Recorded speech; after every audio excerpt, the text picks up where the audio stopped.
Okay. Yeah. Okay. Konbanwa. What? That's all the Japanese I know. I'm here to give you a talk tonight about PreCode Hollywood, which is 1930 to 1934. I will try to talk slow and let murderous translate. So, this is just an outline of what the presentation will be covering. We'll start with the background of American culture in the leading up to the 1930s, followed by movies leading up to the 1930s, and then we'll go into what PreCode is, how Night Nurse figures as a PreCode, and then kind of how censorship in the United States functioned after that. Okay. We're going to start with World War I, which was a defining moment in American culture. America came in at the end of the war, but still suffered greatly in terms of losses, in terms of disillusionment with the war. Many people, not just in America, but in Europe, felt that the war was kind of perpetrated by the elites, that it was the kings and queens who kind of started the war and used patriotism as an excuse to get people to go to the war and suffer through it. It caused a great deal of disillusionment in the governments, along with other things we're going to talk about. And after the war was over, they started to get the feeling that was the war to end all wars. So there's a great deal of post-war debauchery, kind of this feeling that they'd survived this great cataclysmic end of the world scenario. So that's what leads into the 1920s and the Jazz Age, which is much more sexual freedom for women, cities grow bigger. America, which was a very rural country up to that point, starts to become more urban. And so it starts to get this feeling that stock market's going higher. There's this big feeling that everything's kind of building to some sort of cataclysmic event, which we will get to. That ties into Prohibition, which the history of America is tied directly with the history of drinking. The country had issues. Basically, it was very rural. As it says up there, between 1800 and 1830, the average American drank about 9 gallons of hard liquor a year, which is about 5 gallons of pure alcohol, which is a lot. And also, that's on average. So there are Americans who were not drinking that much, and there are people making up for that. So as people are drinking, families break up, there's abuse. The Prohibition movement becomes one of women speaking out. So it's directly tied to women gaining empowerment, gaining the votes over the next century or so. Yes, and also it's kind of tied to the fear of immigrants, particularly Germans, because Germans have had a long history with beer and liquor. So there was a great deal of xenophobia involved in the idea of prohibiting all alcohol. Kind of helps make the country a better, healthier, stronger place. So Prohibition came about in the United States not so much because there was an overwhelming majority of people who felt that it needed to happen, but it was that the people who were for Prohibition, complete alcohol prohibition, were better organized than those who weren't. Basically, all the people who were pro-drinking, who felt that alcohol should be free, didn't really see the dry movement as threats. So when the dries started working with pressure point politics, where they rated every candidate whether or not they were wet or dry, they worked their way very slowly that the West just weren't able to respond.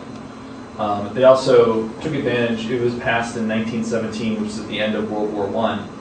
So they didn't see. They were more focused on other issues that were obviously happening at the time.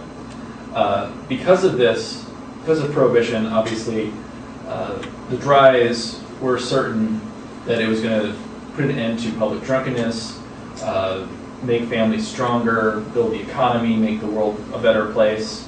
And they were celebrating when the amendment passed in 17, and obviously that's not what the case was. Okay, thanks. What is actually prohibited? So the amendment is actually just about prohibiting the sale of alcohol, not the possession of it. So the idea is that the problem with the amendment was that it kind of punished the poor people who couldn't save up and hold on to enough alcohol, while the rich ones were able to gather it up, store it, and then hold on to it and eventually sell it too. So as a result, bootleggers became a big problem in the United States. Rum Runners, what the richer of the bootleggers would do is they could bring in loads of rum and other alcohol from Canada or other countries, whereas a lot of people were too poor to afford that. So they either go to speakeasies or other illicit bars and drink there. The problem is that because alcohol was so tightly controlled, run into problems with people trying to intercept it, that people would try to make their own alcohol at home. So you have people distilling their own alcohol at home. The reason you don't do that, especially back in the 30s when there was no widespread safety measures, is that it's very easy to kill yourself. Poison, there was one statistic that 98% of all alcohol in New York City in the late 1920s, had 98% had some form of poison in it. Mixed thing with that is that the Rum Runners basically flouted the law. You can see Al Capone making statements on the front page of the Chicago newspapers.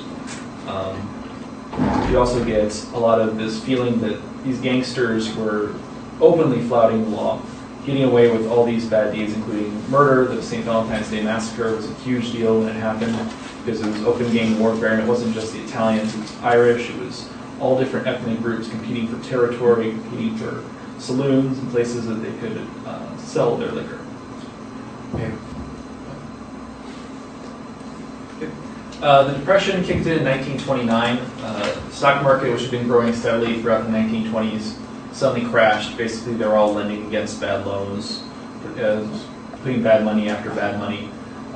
Several times, banks would have to put out more loans to try and keep it stable, but it was obviously just not built right. It was also affected because I was talking about the urbanization of America. More people were moving into the cities. Agriculture was suffering. There weren't enough people to do the farm work. And then the Dust Bowl was going to happen a few years into the early 30s, which severely destroyed a lot of crops in America, in the big crop producing area. So as the stock market crashes in late 1929, you'll watch over the course of the 30s where unemployment in the United States goes from 2% in 1929 to 25% in 1933, with nearly a quarter of every working American out of work. There's a big deal of civil unrest. There's this feeling that they were paying for the sins of the 1920s, that all the good times had kind of caught up with them. And then that image on the right there is from a movie, but you'll see a lot of signs like that. There's movies like Wild Boys on the Road, which kind of deal with people trying to find jobs, going from town to town, and there's nothing for anybody. And there's open hostility from localities for these drifters. And then we're just going to go ahead and talk about film at this time too.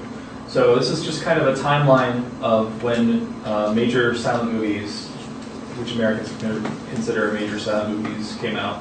1888, Round Hay Gardens, one of the first films. It's only a few seconds long, and it goes, you can kind of see how filmmaking even evolves. Almost from the start of this, sex played a big factor in American films. I think it's 2 weeks after Edison debuted his kinetoscope in the late 19th century, there were protests for a show called Dolorita and the Passion Dance, which obviously pretty risque. I don't think we'll. Here we're just talking more about silent film. Between its invention, usually considered late 19th century, to the early 1930s, it's all silence. Everything kind of evolves. Movies get longer, they get more detailed, they get bigger and prettier. I mean, if you go from Trip to the Moon to Sunrise, obviously they're very different films. There's different studios on both coasts. California kind of becomes a popular place to be in the early, like around 1910, 1920, just because there's a lot of different areas you can use for filming things. So you have different women's roles. Usually you had, like, Mary Pickford's a big star. She plays small girls in her movies. America was still mostly Protestant, so it was very conservative, but there was still an audience for blue pictures, which kind of put people into conflict with the movies. Movie theaters were often dark, smoky places that people just considered immoral because they felt that way. So as the 20s evolved, that sort of desire to censor the movies to try and keep them away from impressionable young children starts to grow, and we'll get more into that in the next slide. So in the early 1920s, there's a number of big scandals in Hollywood that publisher William Randolph Hearst and other newspapers kind of took and ran with and made big headlines across the country. as examples of how Hollywood was debauched, another modern day Sodom and Gomorrah. So in the early 1920s, you have several scandals, usually sexual in nature, very risque. The most important one of these to talk about is the Fatty Arbuckle trial. I don't know if any of you guys will understand this, but the most modern analogy I can use is that comedian Bill Cosby in America right now is facing a lot of rape accusations of times about drugging and raping women. And imagine if that happened to Bill Cosby back when he had a television show. He was the #1 rated comedian in America. America's Father was his nickname. If that had happened back then, it would be the same as sort of what happened to Arbuckle. He's the biggest comedian in the world, most popular, but as soon as this incident happens where he has a party, a girl's there, a third party accuses the Arbuckle of raping the girl and causing her to die, and you can kind of understand just how much of a sensation and how crazy it got. Play the video? Yeah. Oh, you want to say something? Oh, I was just going to make sure I illustrated that Arbuckle was innocent. Copy. アーバックが無罪でした。小杉はどうかわかんない。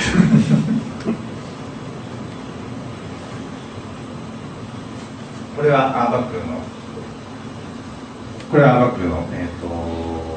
ルムのちょっと最初の方、バスター・キートンと一緒に。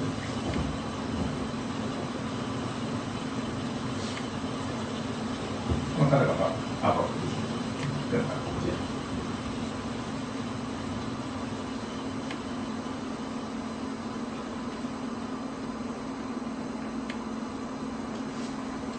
And then Arbuckle gave Buster Keaton his start. アーバックは実はバスター・キートンの、スタート、要は芸能界、映画界でのスタートを、手助けした人物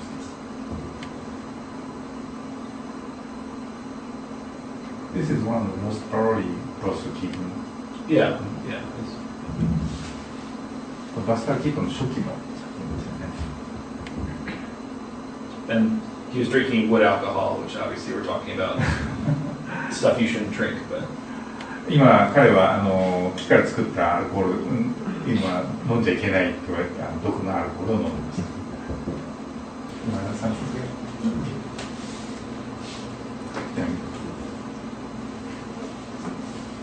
Okay. So, end of the 1920s, kind of the forces have been trying to gather to put a censorship on film, which we'll get more into. Right now, we're going to talk about the production code, which is an early form of film censorship. This is an image from the 1940s that a photographer made of all the things that you are not allowed to show on the screen under the production code. So these are what you can't show. So if you look down the list, you'll see that the law is defeated. There's a police officer who's been shot inside of a lady's thigh. Lace lingerie, she's got on. Dead man, there again. Narcotics, you have needle over there on the table. Drinking, she's doing a little bit of it. Exposed bosom, which is the chest area. Gambling, pointing gun, and then a Tommy gun, which you will see in movies of the early 30s, but then disappear, obviously. So this is kind of an example of everything you couldn't do after 1934. Looked like fun, right? All right, so one of the big issues with the code is that movies were not considered free speech in America. Free speech is usually one of the most treasured of American freedoms. So what happened in 1915 is the Mutual Film Corporation versus the Industrial Committee of Ohio was ruled on by the Supreme Court. In a unanimous decision, films were said to that they could be used for evil, essentially, so that they were not protected. That meant that states had the right to censor them, to cut them up, or forbid them altogether. That led to censor boards popping up across the country. If you read in the quote, it talks about censor boards controlled over 30% of theater seats in America, and this is just in 1915. By the time PreCode era rolls around, it's more like 2/3. So, and the problem is, of course, different censor boards have different sets of rules. So, by 1929, about half the films that are being released in America are being cut. During this, there's a lot of other issues going on, a lot of ethnic rivalries. Catholics feel that Jewish studio moguls are immoral. And they also feel that the Protestants are working with the Jewish because of the way the Hollywood system is set up at that time. There's also this feeling from the studios they need to get rid of the sense of scandal. They have to kind of make themselves okay with America again. But the problem with all this is that the studios don't have a lot of incentive to kind of cut back, even though they're losing money on this. There's a feeling that if you stop showing the salacious stuff, people will stop going to your movies and go see your competitors' movies. Because of that, there's this rivalry and the problem where every attempt to kind of tone down the content just doesn't work, which we'll get into. So, Correction Code was not the first set of censorship guidelines. Those are the don'ts and be carefuls. In the early 20s, when the Fatty Arbuckle scandal was happening, Protestant former Postmaster of the United States, Will Hayes, was brought to Hollywood to head up a new committee called the MPPEA. And their goal was they got all the studios together to try and fight back against bad publicity.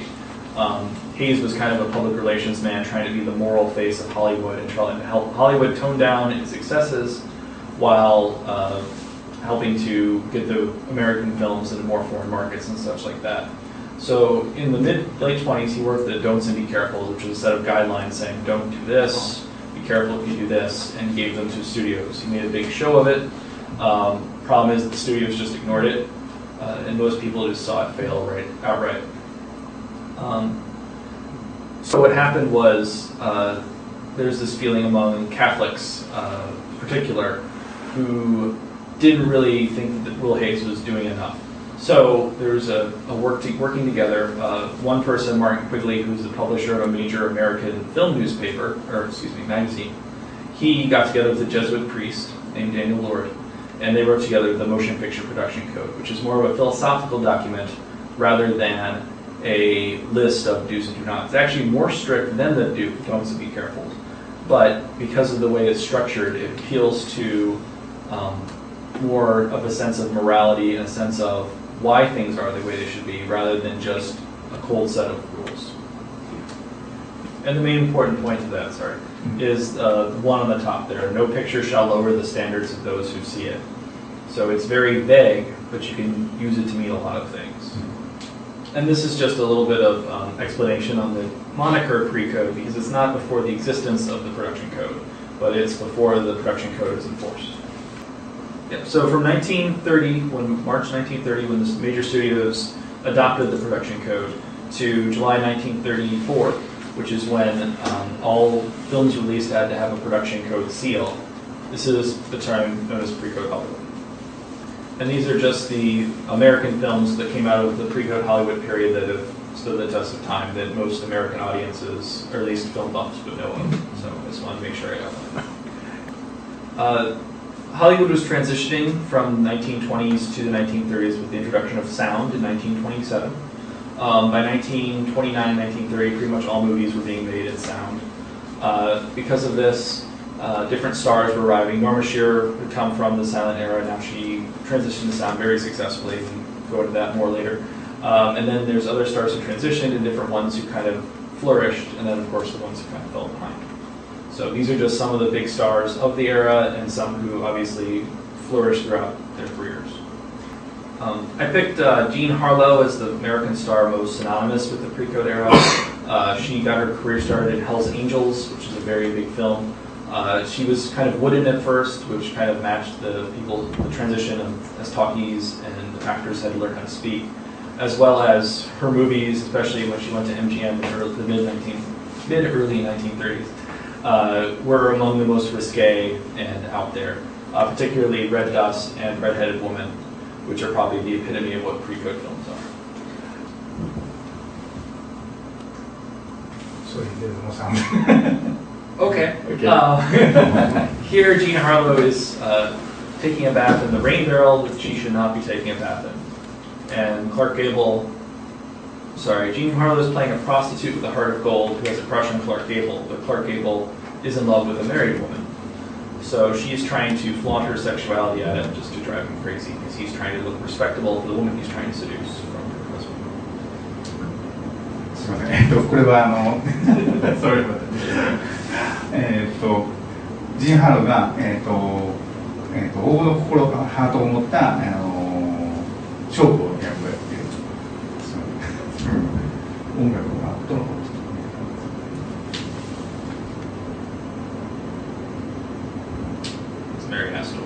これはメリー・アストルです。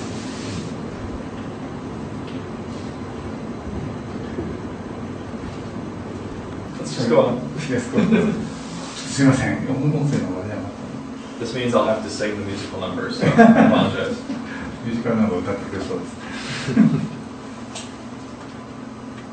Speaking of, changed from silence to talkies, created one big new genre, which was musicals. Obviously, silent films, no one was singing and dancing. The problem was, of course, that there was a ghost puppet. Right when the Depression was about to hit the worst part, or right when the Depression was hitting, film studios invested a lot of money, and they saw The Jazz Singer, which was the first musical, as kind of the epitome of what audiences wanted. So in 1930, there was over 100 musicals produced. This is a time when the only way for people to get entertainment, there was no radio. Movies were pretty much the only way you could go out and relax and enjoy yourself in the theater. So in 1930, there were over 100 musicals made. People got very sick of this very quickly because rudimentary sound technology made high-pitched singing very hard to hear, very painful. And then also, most of them were just the camera planted, watching people dance around, which is not very exciting. Just quickly, this is a sequence from Broadway Melody of something. Anyway, this is a 1929 musical. This is in two-strip Technicolor, which is kind of hard to tell because two-strip Technicolor look terrible, for the most part. So here you have all of MGM stars getting together and they're singing in the rain, which if you're here at this presentation, I'm sure you know what Singing in the Rain is. And so you see a lot of stars. There's Joan Crawford. From the early 1930s, they're making the transition, and a lot of these stars wouldn't make it. Some of them did. You'll see Buster Keaton here in a minute or two. Yeah, he went and signed to MGM. And Buster Keaton. Yeah, again, he's a theme. You can also watch his talkie demise. It's really sad. He had a lot of bad movies. So this is just. Imagine them singing. This is a lot of representative of early 1930s musicals where it's just it's very static, just show you the people singing. It's not until about 1932, 33 when Busby Berkeley came and kind of started using the camera as well as the choreography to enliven the musical. Another product of the early 1930s, which there were gangster films, the silent era, but sound brings an immediacy to them. It allows the violence to be a lot more real. It gives the audience more of a vicarious feeling that really terrified censors at the time. It was a very short cycle, like maybe 1931 to 32, were all the gangster movies. But obviously, Public Enemy made James Cagney a star. Little Caesar made Edward G. Robinson a star, and then there was a lot of variations of them. Beast of the City was a peon to law enforcement, but it still contained a ton of violence. Blondie Johnson had a female gangster who was Joan Blondell, who we've seen before, many times again. And then Scarface was the most widely censored one. It went through battles for a year or two because it's got Paul Mooney just recklessly blowing everything up in sight and killing people like crazy. There's also message movies, very specific movies kind of targeted to try and talk to the country, try and create political dialogue. Warner Brothers was very famous for this. The first one, Gable of the White House, is a crazy film about American form of fascism that involves divine intervention. And I'm not going to go into detail because it'll take forever to explain, but it's a very crazy film. Heroes for Sale is about a man's life from post-World War I up until the Depression that really rides the roller coaster. It's very interesting.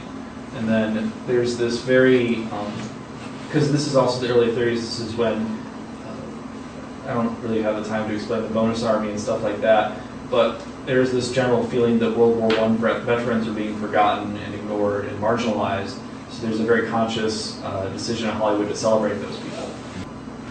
Another big issue with censors was horror films, because they're meant to excite and arouse audiences in very different ways. Obviously, this is when Universal movies, they're still very famous today, the Dracula, Frankenstein, Invisible Man, The Mummy, that's when all those came out. They're very dark, very serious movies. They seem antiquated today, but at the time they were very horrifying. And I mean, Frankenstein and others did suffer from censorship. Paramount, other studios tried to copy. I talked before about how two-strip cut and color looks terrible. That's accepted in horror movies when Warner Brothers used up the last of their stock to make Dr. X Mystery of the Wax Museum. There's still some stuff there that's pretty terrifying, surprisingly, that they got through. There's no dialogue, guys. The man, not that guy, the Lionel Atwell right there is telling this man that he'll never kiss another man's wife's lips. So, and he's sewing something as far as we can see. So that's what you're missing. ここでこのライオンテラナテルが何を言ってるかというと、これでお前はもう二度と他の、男性の奥さんをキスすることはできないだろうと言って、何かをやってると。かなりそれを何が起きてるか大体分かると思うんです。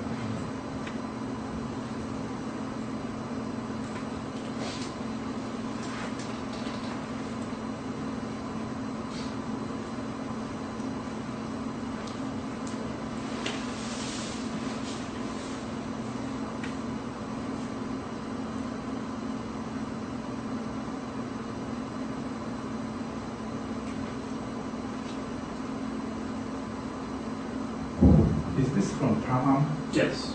Paramount ね。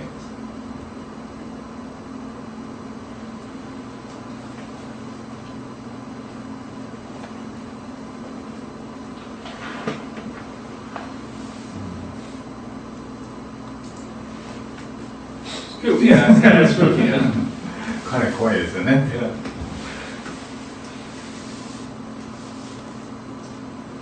Not going to touch too much on comedy because that doesn't translate super well. But this is the time of the witty remark.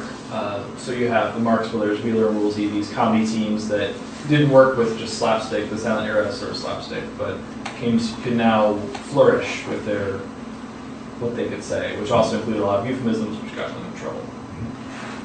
The biggest genre was, it's important to understand that most of the moviegoers at the time were women. They had more free time. So women's pictures were very popular when movies starring famous starlets.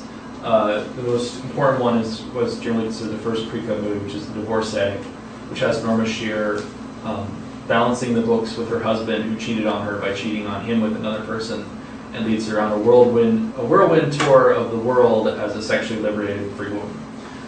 Usually you get a lot of movies very frank about sex and how they worked for a woman during this time. Female is a very important one. That's Ruth Chatterton as a car manufacturing mogul. She runs the company and just goes through male bimbos very quickly. Call Her Savage is Clara Bow's attempt to kind of regain fame after the late 20s, and it's a crazy movie. Like everything you can imagine that happens in a woman's picture happens in it. It's just very dirty and very weird. Okay, there were some very big, very controversial movies that we're going to touch on really quick. You have certain subjects that are very taboo to discuss in America. Men in White talks about abortion. Queen Christina very explicitly implies that Garbo had an affair with a woman. They kissed, which is very explicit. Babyface is a wonderfully sleazy movie, I've heard it called.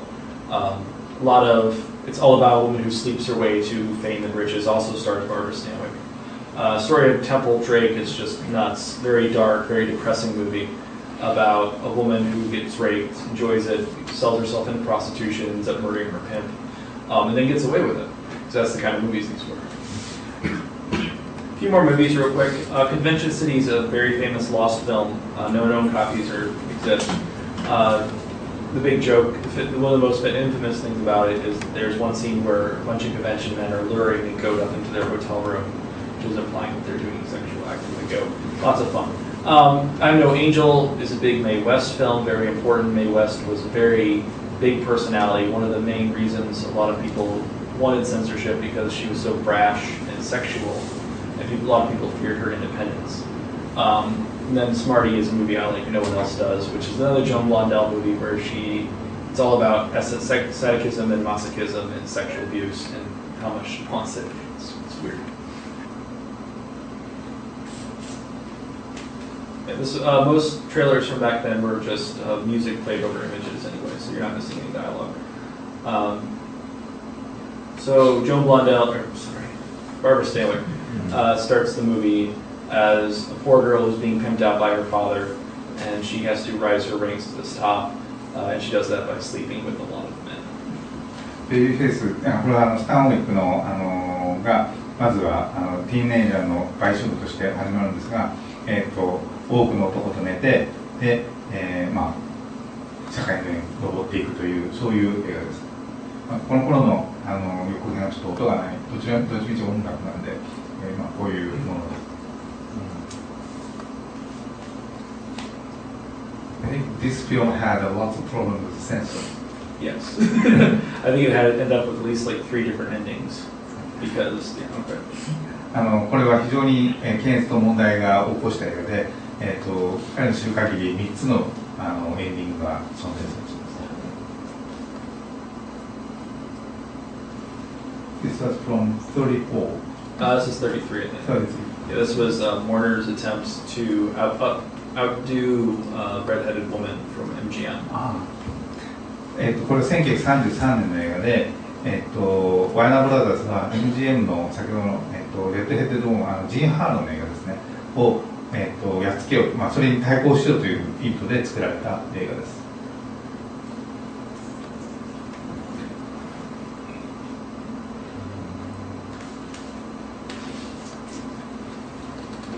Okay, and as the pre-code era kind of snowballed, by 1934 movies were getting crazy. Tarzan and His Mate, which is a children's, Tarzan is considered by Americans a children's adventure movie series. Tarzan and His Mate, which is a double entendre, had a swimming sequence where there's obviously a body double for Maureen Sullivan who swims in the nude. They filmed 3 versions of it because they knew they could get away with it in different markets. And then you also have something like Murder at the Vanities, which I can talk over whenever we do that. You can't hear the music, which you're missing part of the fun.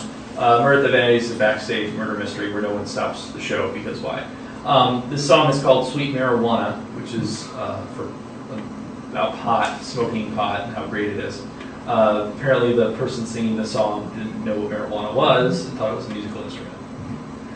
これはバニティーズっていう、まあ、いわゆるステージ、バックステージものステージの、劇場の裏側を映した映画なんですが、ここで、まあ、殺人が起きて、まあ、だけど殺人が起きるんだけども、まあ、ショーは止められないっていうやつですね。で今ここで彼女が歌ってる歌は、スイートマリファナっていう歌で、まあ、マリファナですね、大麻の歌です。でただこの、女優さん実はマリファナが何だったか知らなくて楽器の名前だと思って歌うそうです。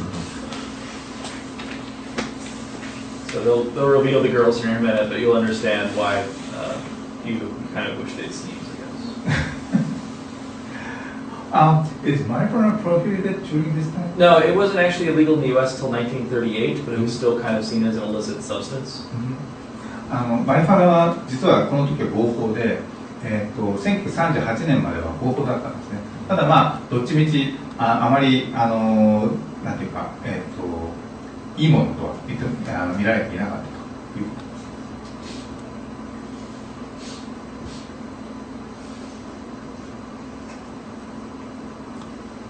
That's the murder at the end. I'm going to touch on why Night Nurse is considered a pre-code, one of the preeminent pre-codes. It's like I'm a priest. But there's a number of incidences where they don't swear, but they lead into it, which they do a lot in the 1930s, because they know the audience can fill in the blank.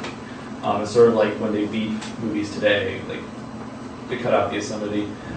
There's obviously one moment where I think Stanwyck almost says "son of a bitch." There's a moment where she implies the rest of the phrase "you mother" something, which is a new swear word back in the early 30s, but it's implied. Very bad words, but very saucy.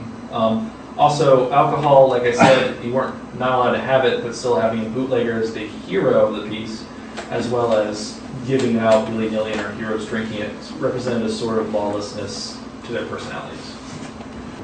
特にあるシーンでこのマザーで、まあ、あとはマザーファッカーっていうのを言わなかったっていう。I was trying not to use it. I should say that. That's okay. There's also narcotics use.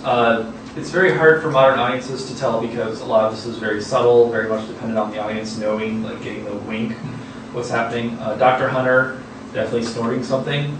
You can tell because he's blinking, doing that, which is usually combined with snorting cocaine. And that's sort of the reason how audiences also knew this guy was trouble very immediately. There's, besides undressing, which I'm sure you must have noticed that Joan Blondell and Barbara Stanwyck change clothes a lot, usually while they're trying to deliver dialogue. There's also scenes of where Stanwyck's almost raped. There's the scene where she punches the guy out, the guy punches her out. There's a lot of implied issues with the movie. The general idea that gangsters are ethically comparable to healthcare workers obviously is crazy out there. So there's a lot of immorality that functions in the movie, but it's also very entertaining and very interesting. And then, of course, there's the plot is also very risque about gold-digging man murdering children. He kills one off screen, which you get to hear about in quite vivid detail. And then the bootlegger is the hero of the film, obviously, and then the villain is killed off screen pretty brutally, and I love the ending. So. That's a reference to 20th century. Basically, what happened during the PreCode era is that the Catholics figured out that they had to leverage their power over the studios in order to get them to stop producing these really immoral movies. So they formed the Catholic Legion of Decency. They're able to form like abilities to boycott not just theaters but also banks, the people who back the studios. Joseph Breen's a very key figure in all this. He's working in the West Coast office of the PCA and kind of works both sides at the same time. So in early July 1934, what happens is that every picture that's going to be released has to go through the PCA, has to be approved and said that the moral content is okay for everyone in the United States so that no one will be offended by anything. As you can imagine, that kind of creates a lot of very bland movies. Talk about that. So one of the reasons why the Depression Code stayed enforced because box office receipts started going back up after the Depression hit kind of a low. That's mostly because Shirley Temple came along. She was kind of became America's sweetheart, an emblem of innocence. So everybody bought into that. A lot of movies were, whenever you wanted to reissue an old film to make money off it, you had to put it through the PCA office and they could order recuts, so they could just say you can't re-release this film. So the nice part is if the movie couldn't be re-released, you could save it for a long time and you have the uncut version to this day. So that's why like Wheeler and Woolsey films and other movies that are kind of risque survive, like Babyface, because they were never resubmitted and had all the bad butts cut out. Because usually when you edit a film those days, that they destroy the remaining parts. But there are movies that still exist in just their edited forms. Quote, I just put a quote I always like to talking about the effects of the production code, which is from Mark Vieira. The idea that enforcing these rules kept mature thought from an audience that craved it. It caused women's roles to shrink. Like I was saying back when we were talking about the code, all bad people had to be punished for their actions, so no one could be immoral and get away with it. So you have these very narrow view of what characters could do. The production code eventually fell apart. Joseph Breen retired in the early 1950s. There's a new Supreme Court case that ruled that movies were free speech, so state censorship boards lost all the power they could have had. And then as movies kind of became, after the war, movies kind of strove to become more like the European films that were coming out, like Bicycle Thieves and other Italian neo-realist films. It kind of caused it to spiral, so the movies could finally be released without a PCA code. And eventually it was kind of worthless. So when Jack Valenti came in the late 60s, they got rid of the Production Code Administration and just changed it to a rating system, which America still has today. Just one last bit about why I love the PreCode era.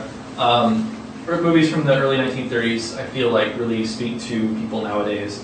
They're very risque, very fun and loose. They also kind of mimic the same sort of economic problems that we suffered from the last 7 years, where you see a sudden shift in the markets and a lot of people are put through very tough external forces. I love movies about strong women, and there's a lot of them in the PreCode era, especially Norma Shearer, Greta Garbo. They make very interesting movies about very complicated women. And lastly, it's really interesting kind of watching the transition from the silent movies to talkies to just full golden age Hollywood charm and production values. It's just a very interesting transition because you watch a movie from 1930 and you'll know when in 1930 it was made, and you can just watch how musicals evolved or horror movies. It's just very fascinating to take like a little subsection of American film and see all these different trends and realize that they're still happening today. References. ありがとうございます。